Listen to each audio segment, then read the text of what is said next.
Alors, une toute petite vidéo pour vous donner une petite astuce sur le jeu Mr. President de GMT Games. La petite astuce, c'est que bon, c'est un jeu qui est en anglais. L'anglais est assez facile, mais bon, quand même, faut pas exagérer. Euh, et en plus, il y a vraiment plein de règles. C'est un jeu où il y a beaucoup de règles et beaucoup de petits points de règles. Et en plus, c'est un jeu où tout est enchaîné. Tout est, comment dire, tout est lié.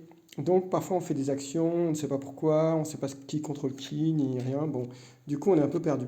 Alors ce que j'ai fait, c'est que je suis allé dans NotebookLM. Donc j'ai créé mon compte NotebookLM.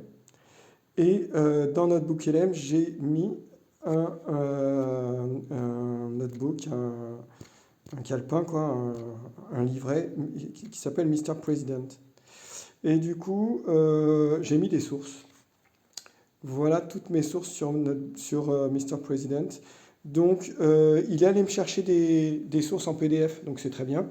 Et je lui ai demandé aussi de me chercher des sources sur YouTube. Donc, moi, j'en ai pris que je lui ai donné d'office et il est allé en chercher d'autres.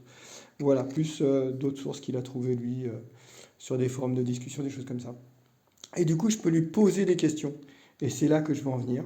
Parce que grâce au chat, j'arrive à lui poser des questions assez précises et il me répond avec une précision déconcertante. Donc là, je lui ai demandé, là j'avais une carte qui me disait à la fin de faire un media slant, comment dire, une vérification des médias. Et du coup, je me suis dit, mince, mais vérification des médias, je ne me rappelle plus ce que c'est. Donc ça c'est Landmark Bill, c'est pas ça, c'est comment, enfin noter, c'est pas ça.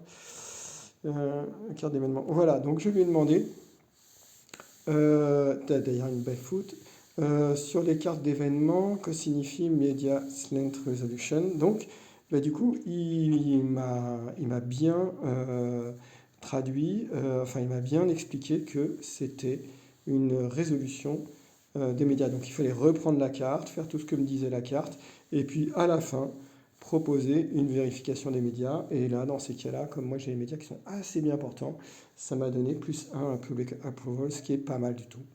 Mais sinon, si vous avez des médias qui sont mal portants, ben dans ces cas-là, vous avez -1, voire -2 dans l'approbation du public. Voilà. Mais c'est un exemple.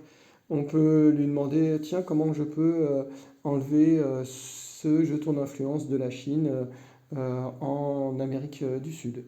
Et notre book LM va chercher dans les documents qu'il a à portée de main. Et il va trouver une réponse. Alors, gros avantage de notre book LM par rapport à euh, comment il s'appelle, par rapport à ChatGPT ou à Claude ou à Grok, c'est que lui ne travaille que avec les documents qu'on lui donne. Donc, il va raconter beaucoup moins de saucisses, puisque la data est très fermée.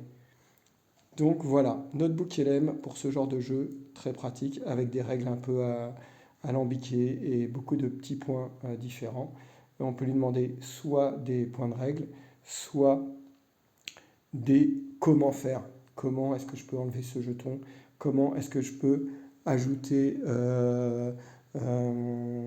comment est-ce que je peux calmer les Chinois dans la guerre euh, sino-japonaise, par exemple. Il y en a d'autres. Il y a plein d'exemples.